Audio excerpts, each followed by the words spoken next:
আল্লাহ রাসূল সাল্লাল্লাহু আলাইহি ওয়াসাল্লাম হাদিসের মধ্যে বলেন যে ঘরে কোনো সন্তান সে বিবাহের উপযুক্ত,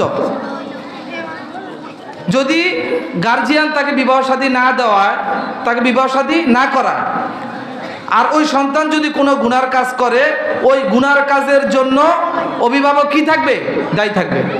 মনোযোগ সহকারে শুনবেন, আমরা অনেকেই অভিভাবক, মাইকেরাও যতটুকু যাইতেছে আরো অনেক অভিভাবক শুনতেছে, মা বোনেরা শুনতেছেন, যে ঘরের মধ্যে কোনো যুবক সন্তান, যুবতী মেয়ে আছে, যদি গার্জিয়ান তাদেরকে সময় মতো বিবাহ না দেয়, আর যদি তারা কোনো গুনার কাজ করে, ওই গুনার দায়ভার পিতামাতার, অভিভাবক যারা আছে তাদের উপর আসবে। তো সন্তানদেরকে বিবাহ দেওয়ার আগে বা বিবাহ করার আগে কিছু বিষয় আমাদের কি করতে হবে? খেয়াল করতে হবে। 1 নাম্বার, বিবাহ করার আগে আমি নিজে ভালো হতে হবে। নিজে কি হতে হবে? ভালো হতে হবে। 2 নাম্বার, আল্লাহ তাআলার কাছে কি করতে হবে? দোয়া করতে হবে, রব্বানা হাবলানা মিন আজওয়াজিনা ওয়া যুররিয়াতিনা কুররাতা আয়ুনিন, যে হে আল্লাহ, আমাকে তুমি এমন কি করো? বিবি দান করো, সন্তান দান করো, যারা আমার চোখের কি হবে? শীতলতা হবে। আল্লাহ তাআলার কাছে কি করা?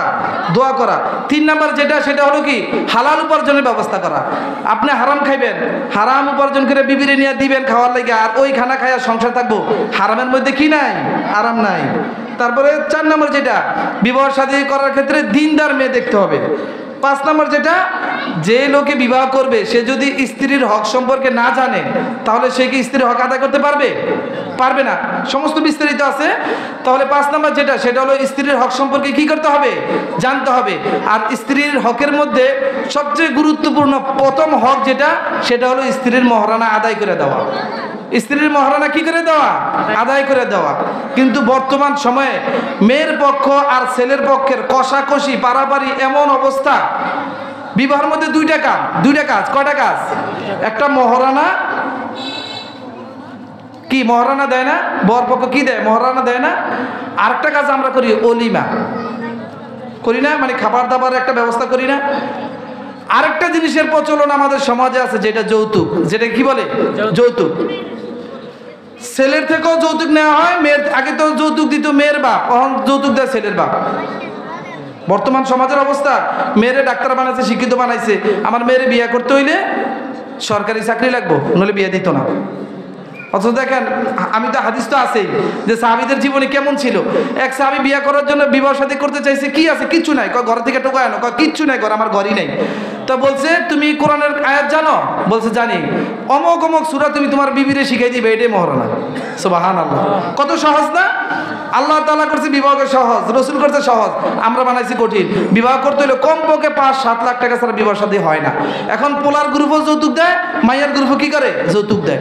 এই যৌতুকের কষাকষিতে পোলারও বিয়ে হয় না, মাইয়ারও বিয়ে হয় না, ছেলেও কি করে? জিনার মধ্যে লিপ্ত, মেয়েও জিনার মধ্যে লিপ্ত। কিন্তু আসলে ইসলামী শরীয়ত হইছে বউ বাদ বলতে কোনো কথা নাই। হযরত আলী রাদিয়াল্লাহু তাআলা আনহু যখন ফাতেমাকে বিবাহ করছে, রাসূল আকরাম সাল্লাল্লাহু আলাইহি ওয়াসাল্লাম কি বউবাদ করছে? বউবাদ করে নাই। আলী রাদিয়াল্লাহু তাআলা আনহু 470 দিরহাম নিয়ে আল্লাহ রাসূলের কাছে আসছে। আল্লাহ রাসূল ওই 70 দিরহাম খরচ করছে, অলিমা করছে, আর বাকি 400 দিরহাম মহারানা ধরছে। সুবহানাল্লাহ।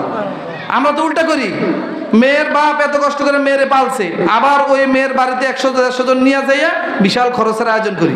এটা কিন্তু শরীয়ত সমর্থন করে না। খরচ করবে ছেলে, খরচ করবে কে? ছেলে। আবার মেয়ের বাপও, ছেলে মাসে নাই তার 10 টাকা ইনকাম, মহারানা 5 লাখ। গার্জিয়ানদের এই কষাকষি পারাপারির কারণে বর্তমান সময়ের যুবক যারা আছে, বাবাকে বিবাহ করার কথা সাহসও বলে না। মেয়েরাও, আহা আমার বাবার তো কিছু নাই, এত খরচ করে কিভাবে বিয়ে দিব, মেয়েরাও বিবাহের কথা বলে না। যে কারণে মেয়েও পরকীয়ায় জড়িত, ছেলেও পরকীয়ায় কি জড়িত। আল্লাহ তাআলা আমাদেরকে এই সমস্ত ফিতনা ফাসাদ থেকে বিরত থেকে রাসূল আকরাম সাল্লাল্লাহু আলাইহি ওয়াসাল্লামের যে তরিকা আছে, ওই তরিকা অনুযায়ী আমাদের জীবন করার তৌফিক দান করুক। সবাই বলেন আমিন।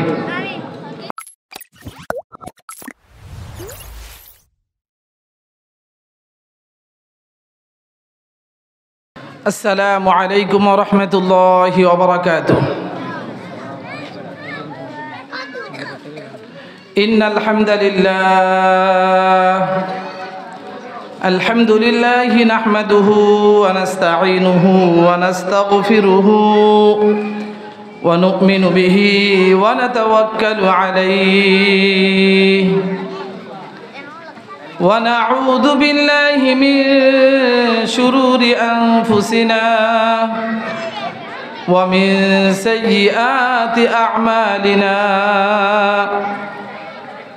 من يهده الله فلا مضل له ومن يضلله فلا هادي له ونشهد أن لا إله إلا الله وحده لا شريك له أرسله بالحق بشيرا ونذيرا وداعيا إلى الله بإذنه وسراجا منيرا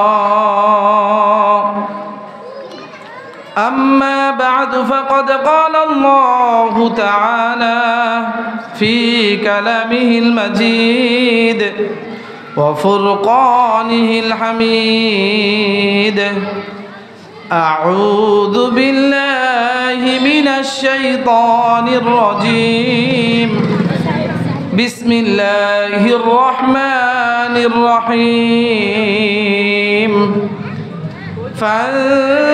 فانكحوا ما طاب لكم من النساء مثنى وثلاث ورباع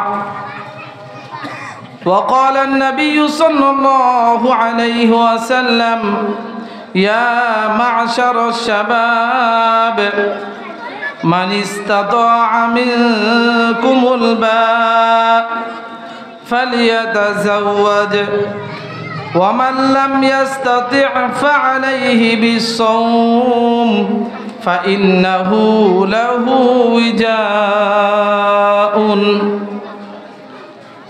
وقال تعالى في شان حبيبه إن الله وملائكته يصلون على النبي يا أيها الذين آمنوا صلوا عليه وسلموا تسليما محبت شدي اللهم صل على محمد وعلى آل محمد كما صليت على إبراهيم وعلى آل إبراهيم إنك حميد مجيد اللهم بارك على محمد وعلى آل محمد كما باركت على إبراهيم وعلى آل إبراهيم إنك حميد مجيد الحمد لله হযরত কাজী ইব্রাহিম কালামুস্তান শাহ রহমতুল্লাহি আলাইহি এর রুহে মাগফিরাতকে উপলক্ষ করে হাজীগঞ্জ মাতুল বিশাল এই ওয়াজ ও দোয়ার মাহফিলের প্রধান অতিথি জনাব মোহাম্মদ ইউসুফ রদানিয়া সুমন সাহেব, সভাপতি জনাব মোহাম্মদ জাকির হোসেন দুলাল সাহেব, বিশিষ্ট সমাজসেবক, এবং প্রধান বক্তা হাফেজ মাওলানা খুরশেদ আলম সিদ্দিকী সাহেব। আরও অত্যন্ত গুরুত্বপূর্ণ দামি আরও অনেক হাফেজ মাওলানা উলামা ইকরাম আসবেন, আপনাদের সামনে বয়ান করবেন। তাদের গুরুত্বপূর্ণ নসিহতগুলো তারা আপনাদের সামনে উপস্থাপন করবেন। আসলে যেই অল্প সময়, এই আধা ঘন্টা 40 মিনিট 1 ঘন্টার সময়ের মধ্যে যে কোনো বিষয় নিয়ে যদি কেউ আলোচনা শুরু করে তাহলে আলোচনা শেষ করা সম্ভব না। তারপরেও যেহেতু সময় অল্প, গুরুত্বপূর্ণ পয়েন্ট যেগুলো আছে, বিষয় যেগুলো আছে, এগুলোই উলামা একরাম আপনাদের সামনে পেশ করার জন্য চেষ্টা করে। আমি যেই বিষয়ে এখন আলোচনা করব, কালামুল্লাহ শরীফের যে আয়াত আমি তেলাওয়াত করেছি, এটা হলো বিবাহ শাদী সম্পর্কে। আল্লাহ রসুল সাল্লাল্লাহু আলাইহি সাল্লামের অসংখ্য হাদিস থেকে আমি ছোট্ট একখানা হাদিস তেলাওয়াত করেছি, যেই হাদিসের মধ্যে রসুল আকরাম সাল্লাল্লাহু আলাইহি সাল্লাম যুবকদেরকে বিবাহ শাদী করার জন্য আগ্রহী করেছেন, আদেশ দিয়েছেন।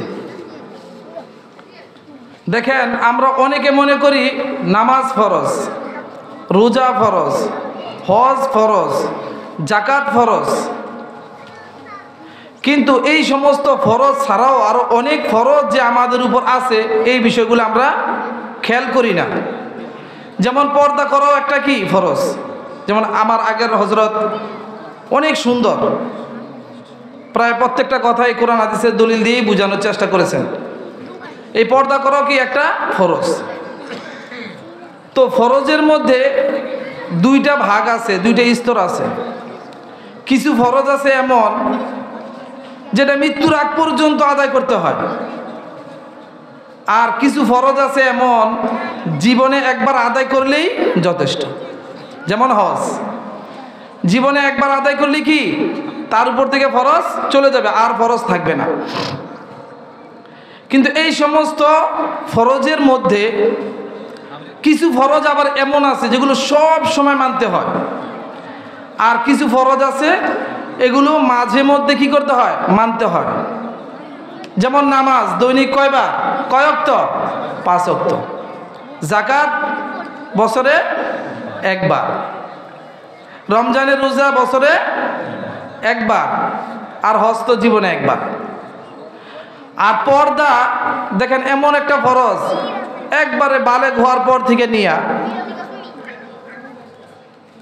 একদম মৃত্যুবরণ করা পর্যন্ত। আমি আমার এক হজরতের কাছে লেখাপড়া করছি, উনি বলতো যে অনেকে বলে বালেগ হওয়ার পর থেকে নিয়ে পর্দা করা ফরজ। আমার কাছে মনে হয় যখন থেকেই একটা মেয়ের মধ্যে বা একটা ছেলের মধ্যে তার একটা শরম চলে আসে, যেমন দেখবেন একটা ছোট মেয়ে যখন তার বয়স 3-4 বছর হয়, সে কিন্তু যেখানে খুশি সেখানে বসে কি করতে পারে, প্রস্রাব পায়খানা করতে পারে। কিন্তু যখন তার বয়সটা 6 হয়, তখন কিন্তু সে সবার সামনে কি যেভাবে খুশি সেভাবে বসতে পারে, তার বিবেকে কি দেয়, বাধা দেয়। এই তখন থেকেই তাকে পর্দার উপরে রাখা কিন্তু কি অভিভাবকের জন্য জরুরি।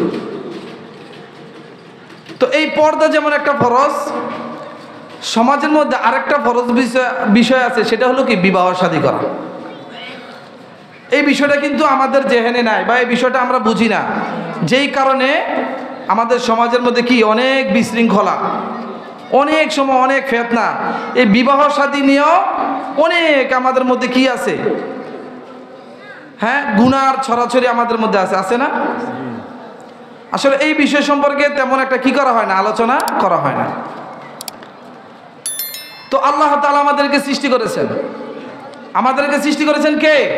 আল্লাহ। একটা ঈমানদারের এটা প্রথম তার দাবি, তার মনের প্রথম যে বাক্য সেটা হলো কি আমাকে সৃষ্টি করেছেন কে? আল্লাহ। তো আল্লাহ তাআলা পৃথিবীতে অনেক অসংখ্য অগণিত মাখলুকাত সৃষ্টি করেছেন।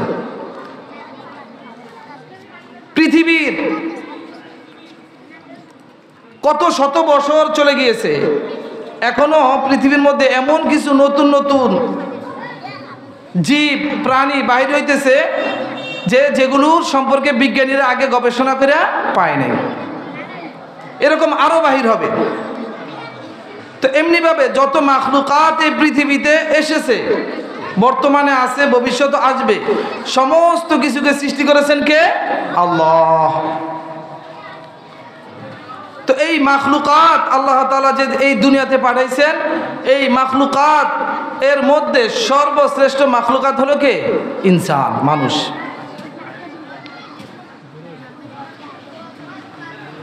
তো এই মানুষ যতদিন এই পৃথিবীতে থাকবে, কথাটা একটু বোঝার চেষ্টা করেন, হ্যাঁ, দুনিয়ার মধ্যে যতদিন পর্যন্ত কি থাকবে, মানুষ থাকবে, ততদিন পর্যন্ত আল্লাহ তাআলা এই দুনিয়াকে কি রাখবেন, ঠিক রাখবেন। কেমন মানুষ? আল্লাহ রাসূল সাল্লাল্লাহু আলাইহি সাল্লাম বলেন, লা তাকুমুস সাআহ আলা আহাদিন তাকুলু আল্লাহ আল্লাহ। হাদিস। আল্লাহ রাসূল সাল্লাল্লাহু আলাইহি সাল্লাম বলেন, যতদিন পর্যন্ত দুনিয়ার মধ্যে একজন আল্লাহ আল্লাহ বলনেওয়ালা মানুষ থাকবে, ইমানদার থাকবে, ততদিন পর্যন্ত আল্লাহ তাআলা এই দুনিয়াতে কিয়ামত সংগঠিত করবে না। তার মানে এই দুনিয়া থাকা না থাকার পিছনে সবচাইতে অগ্রভূমিকা কাদের? মানুষের। হাইওয়ান জীবজন্তু থাক না থাক কোনো বিষয় না, কিন্তু মানুষ যতদিন আল্লাহ আল্লাহ বলনেওয়ালা থাকবে ততদিন এই দুনিয়া কি থাকবে? ঠিক থাকবে। তো আল্লাহ তাআলা এই দুনিয়াতে যেই মানুষগুলো প্রেরণ করেন, এই মানুষ প্রেরণ করার পন্থা দুইটা। কয়টা বলেন? দুইটা। সময় কিন্তু অল্প। হ্যাঁ, সুর দেওয়া, কথা কথা কোরআনের বড় বড় আয়াত বলা কিনা সম্ভব না। কথাগুলো অন্তর থেকে বলতেছি, অন্তরের কান দিয়ে শুনবেন। আর আল্লাহ তাআলা যদি দেয়, সাধ্য অনুযায়ী আমল করার কি করবেন? চেষ্টা করবেন।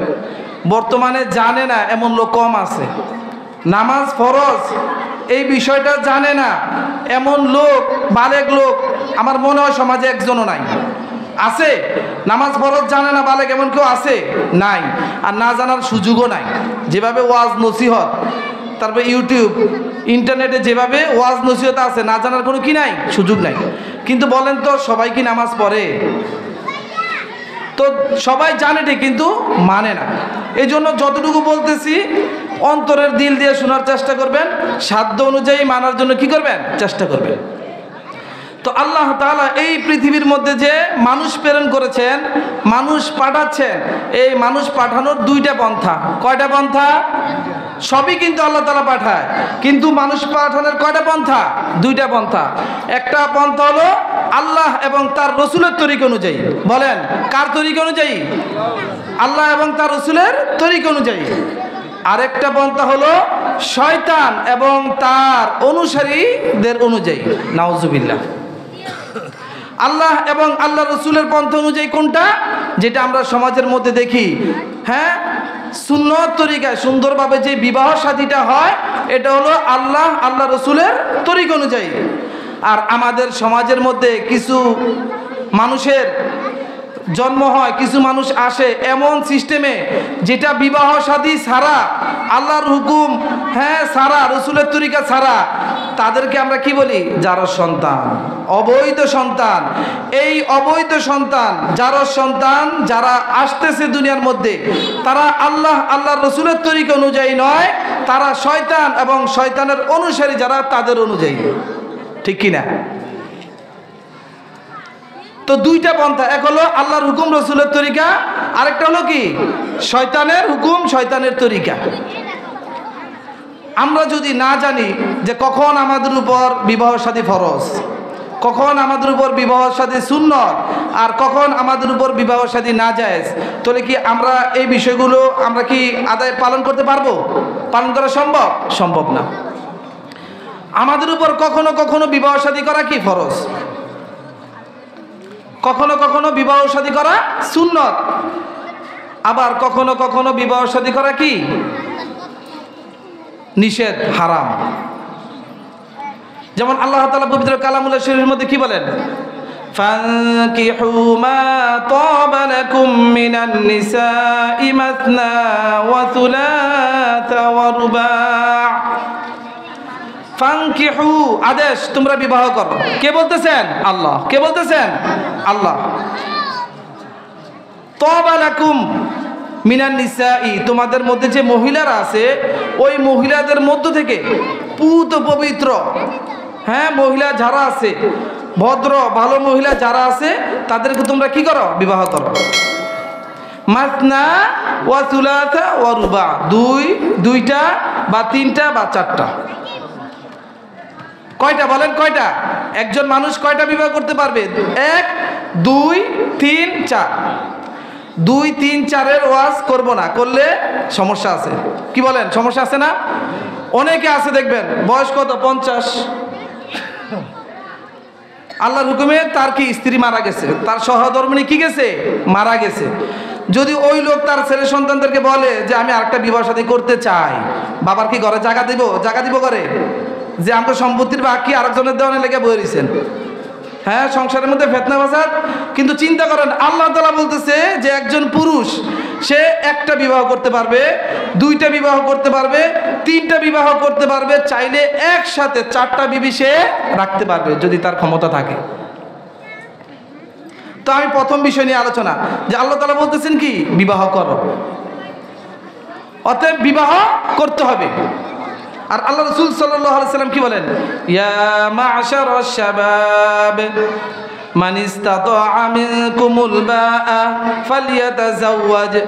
হে যুবক সম্প্রদায়, আল্লাহ রাসূল সাল্লাল্লাহু আলাইহি সাল্লাম কি বলেন, হে যুবক সম্প্রদায়, তোমাদের মধ্য থেকে যাদের বিবাহ শাদী করার ক্ষমতা আছে তোমরা বিবাহ করো। ওয়া মান লাম ইয়াস্তাতি' বিসাওম, ক্ষমতা আছে, শারীরিক ক্ষমতা আছে, আর্থিক ক্ষমতা আছে, তারপরেও যদি বিবাহ না করো, মানে দেরি হইতেছে, বা শারীরিক ক্ষমতা আছে আর্থিক ক্ষমতা নাই, আর্থিক ক্ষমতা আছে শারীরিক ক্ষমতা নাই, বিসাওম, তুমি রোজা রাখো। ফাইন্নাহু লাহু উজাউন, আর তোমার এই রোজাটা তোমার দিলের মধ্যে যে একটা খারাপ একটা কুমন্ত্রণা আসে, ওই কুমন্ত্রণা দূর করার জন্য কি হয়ে যাবে, যথেষ্ট হয়ে যাবে। তাহলে আল্লাহ তাআলা বলতেছে, আমর আদেশ দিতেছে তোমরা বিবাহ করো। আল্লাহ রাসূল সাল্লাল্লাহু আলাইহি ওয়াসাল্লাম আগ্রহী করতেছেন যে তোমরা কি করো, বিবাহ করো। যুবক সম্প্রদায় তোমরা কি করো, বিবাহ করো। তাহলে বিবাহ করা এটা কার হুকুম, আল্লাহর হুকুম। বিবাহ করা কার হুকুম, রাসূলের হুকুম। অতএব আমাদের যাদের ক্ষমতা আছে, যাদের স্বার্থ আছে, সামর্থ্য আছে, তাদেরকে অবশ্যই কি করতে হবে, বিবাহ শাদী করতে হবে। তো এখন আমরা জানবো কার জন্য বিবাহ করা ফরজ বা ওয়াজিব, কার জন্য বিবাহ করা সুন্নত, আর কার জন্য বিবাহ শাদী করা নিষেধ। 3টে স্তর, বিবাহের কয়টা স্তর, 3টা। এক হলো বিবাহ শাদী করা কার জন্য ফরজ বা ওয়াজিব। আল্লাহ রাসূল সাল্লাল্লাহু আলাইহি সাল্লাম কি বলছেন, যে তোমাদের মধ্য থেকে যাদের কি আছে, সাধ্য সামর্থ্য আছে, তারা বিবাহ করো। তো সাধ্য আর সামর্থ্য কয় জিনিস, 2 জিনিসের নাম। কয় জিনিস, 2 জিনিস। এক হলো শারীরিক ক্ষমতা, দ্বিতীয় হলো আর্থিক ক্ষমতা। কোনো ব্যক্তি তার যদি শারীরিক ক্ষমতা থাকে আর আর্থিক ক্ষমতা থাকে, পাশাপাশি তার এমন ধারণা থাকে যে আমি যদি বিবাহ না করি তাহলে আমি খারাপ কাজে লিপ্ত হয়ে যাব, আমি পরকীয়ায় লিপ্ত হয়ে যাব, আমি গুনার কাজে লিপ্ত হয়ে যাব, তখন তার জন্য বিবাহ করা ফরজ। বুঝছেন কথা?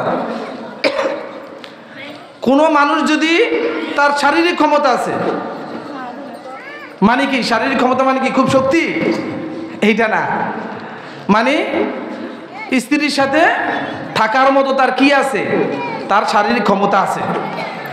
স্বাস্থ্য বেশি মোটা কম, কেউ 1 কেজি খায়, কেউ আধা কেজি খায়, কেউ 5 মণ কি করে ওষা করতে পারে, কেউ 1 কেজি ওষা করতে পারে না, এমন না। মানে স্ত্রীর সাথে থাকার মতো তার শারীরিক কি আছে, ক্ষমতা আছে। পাশাপাশি স্ত্রীর মহারানা বরণ পোষণ করার মতো, চালানোর মতো তার ক্ষমতা আছে। এই 2টা জিনিস যার আছে, পাশাপাশি সে যদি বিবাহ শাদী না করে তাহলে গুনার কাজে লিপ্ত হয়। আমাদের সমাজে এমন হয় না, হচ্ছে, অনেক হচ্ছে। তখন তার জন্য বিবাহ শাদী করা কি ফরজ।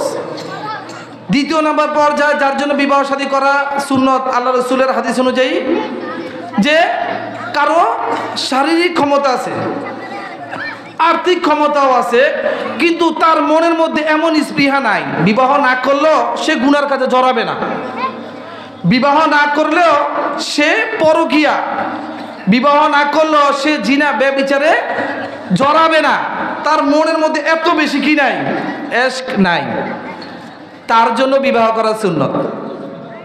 বুঝছেন 2 নম্বর কথাটা? কার জন্য বিবাহ করা সুন্নত? যার মাল আছে, শারীরিক ক্ষমতাও আছে, কিন্তু তার মনের মধ্যে ওই গুনার, জিনা ব্যভিচার করা, পরকীয়া করার মতো তার স্পৃহা নাই, সে বিরত থাকতে পারে, তার জন্য বিবাহ শাদী করা কি সুন্নত। 3 নম্বর হারাম কার জন্য? যার শারীরিক ক্ষমতা নাই, অথবা শারীরিক ক্ষমতা আছে কিন্তু আর্থিক ক্ষমতা নাই। আচ্ছা বলেন, বিবাহ শাদী কইরা শুধু বউরে ঘরে নাকি চেহারা দেখলে কাজ হইব? শুধু চেহারা দেখলে কাজ হবে? তার ভরণ পোষণ দিতে হবে না?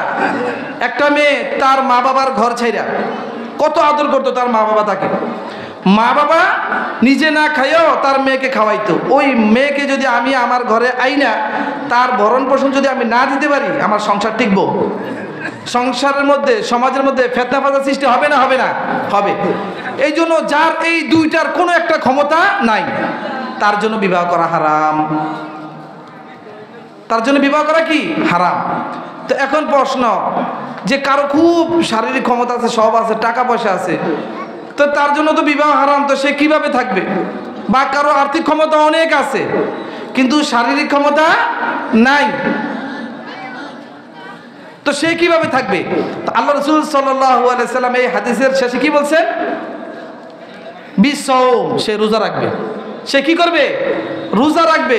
আল্লাহ তাআলার কাছে দোয়া চাইতে থাকবে। আর্থিক সমস্যা হলে আর্থিক সমস্যার জন্য দোয়া, আর যদি তার শারীরিক সমস্যা হয় সে চিকিৎসা গ্রহণ করবে, আল্লাহ তাআলার কাছে কি করবে? দোয়া করবে।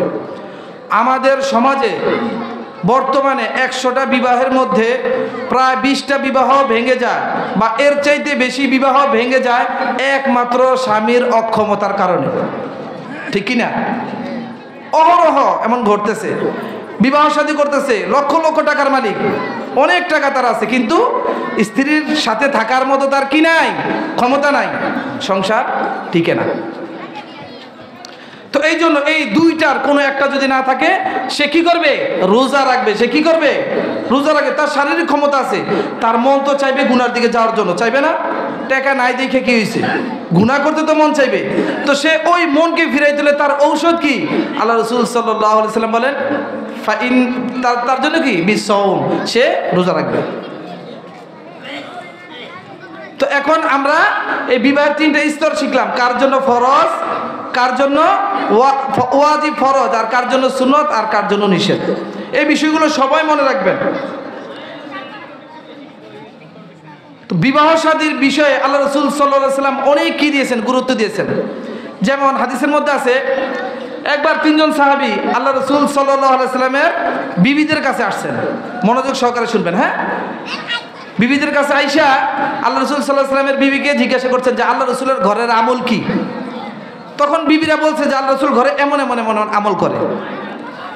তো ওই সাহাবীরা ভাবলো যে আমরা তো ভাবছিলাম আল্লাহ রাসূল ঘরে শুধু রোজা, শুধু জিকির, শুধু নামাজ পড়ে, কিন্তু দেখি বিবিরা বলতেছে আল্লাহ রাসূল বিশ্রামও করে, খায়, ঘুমায়, সবই করে। তো ওই 3জন সাহাবীর মধ্যে থেকে একজন বলতেছে যে আল্লাহ রাসূলের তো আগের পরে সমস্ত গুনাহ মাফ, তিনি এগুলো করতে পারে, কিন্তু আমাদের জন্য না। তো 3জনের একজন বলল আমি আমার সারা জীবন, বাকি যে সারা জীবন আছে, রোজা রাখবো, কখনো রোজা ভাঙবো না। আরেকজন বলল আমি সারা রাত্র নফল ইবাদত করব, নামাজ, নফল নামাজ ছাড়বো না। আরেকজন বলল আমি জীবনে মহিলাদের কাছে যাব না, বিবাহ শাদী করব না। এই কথা বলে 3জন চলে গেছে।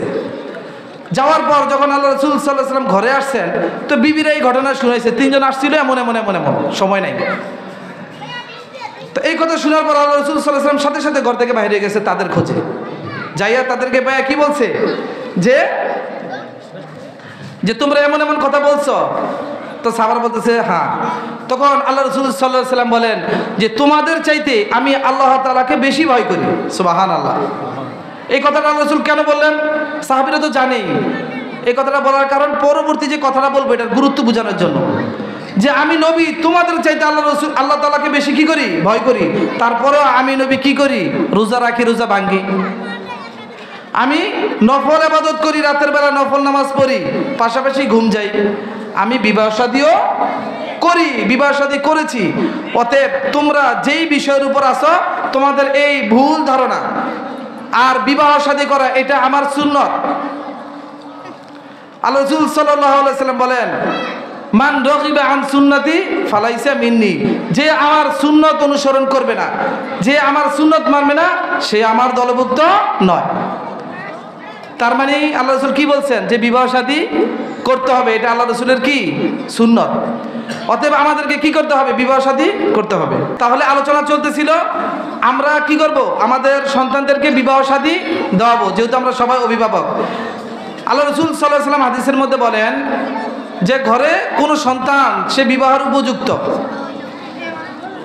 যদি গার্জিয়ান তাকে বিবাহ শাদী না দেওয়ায়, তাকে বিবাহ শাদী না করা, আর ওই সন্তান যদি কোনো গুনার কাজ করে, ওই গুনার কাজের জন্য অভিভাবক কি থাকবে?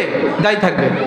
মনোযোগ সহকারে শুনবেন। আমরা অনেকেই অভিভাবক, মাইকেরাও যতটুকু যাইতেছে আরো অনেক অভিভাবক শুনতেছে, মা বোনেরা শুনতেছেন, যে ঘরের মধ্যে কোনো যুবক সন্তান যুবতী মেয়ে আছে, যদি গার্জিয়ান তাদেরকে সময় মতো বিবাহ না দেয়, আর যদি তারা কোনো গুনার কাজ করে, ওই গুনার দায়ভার পিতামাতার, অভিভাবক যারা আছে তাদের উপর আসবে। তো সন্তানদেরকে বিবাহ দেওয়ার আগে বা বিবাহ করার আগে কিছু বিষয় আমাদের কি করতে হবে? খেয়াল করতে হবে। এক নাম্বার, বিবাহ করার আগে আমি নিজে ভালো হতে হবে। নিজে কি হতে হবে? ভালো হতে হবে। দুই নাম্বার, আল্লাহ তাআলার কাছে কি করতে হবে? দোয়া করতে হবে, রব্বানা হাবলানা মিন আজওয়াজিনা ওয়া যুররিয়াতিনা কুররাতা আয়ুনিন, যে হে আল্লাহ, আমাকে তুমি এমন কি করো? বিবি দান করো, সন্তান দান করো, যারা আমার চোখের কি হবে? শীতলতা হবে। আল্লাহ তাআলার কাছে কি করা? দোয়া করা। তিন নাম্বার যেটা, সেটা হলো কি? হালাল উপার্জনের ব্যবস্থা করা। আপনি হারাম খাইবেন, হারাম উপার্জন করে বিবিরে নিয়ে দিবেন খাওয়ার লাগে, আর ওই খানা খাইয়া সংসার থাকবো, হারামের মধ্যে কি নাই? আরাম নাই। তারপরে চার নাম্বার যেটা, বিবাহ শাদী করার ক্ষেত্রে দিনদার মেয়ে দেখতে হবে। পাঁচ নাম্বার যেটা, যে লোকে বিবাহ করবে সে যদি স্ত্রীর হক সম্পর্কে না জানে, তাহলে সে কি স্ত্রীর হক আদায় করতে পারবে? পারবে না। সমস্ত বিস্তারিত আছে। তাহলে পাঁচ নাম্বার যেটা, সেটা হলো স্ত্রীর হক সম্পর্কে কি করতে হবে? জানতে হবে। আর স্ত্রীর হকের মধ্যে সবচেয়ে গুরুত্বপূর্ণ প্রথম হক যেটা, সেটা হলো স্ত্রীর মহারানা আদায় করে দেওয়া। স্ত্রীর মহারানা কি করে দেওয়া? আদায় করে দেওয়া। কিন্তু বর্তমান সময়ে মেয়ের পক্ষ আর ছেলের পক্ষের কষাকষি, পারাপারি এমন অবস্থা, বিবাহের মধ্যে দুইটা কাজ। কয়টা কাজ? একটা মহারানা, কি মহারানা দেয় না? বর পক্ষ কি দেয়? মহারানা দেয় না? আরেকটা কাজ আমরা করি, অলিমা করি না? মানে খাবার দাবার একটা ব্যবস্থা করি না?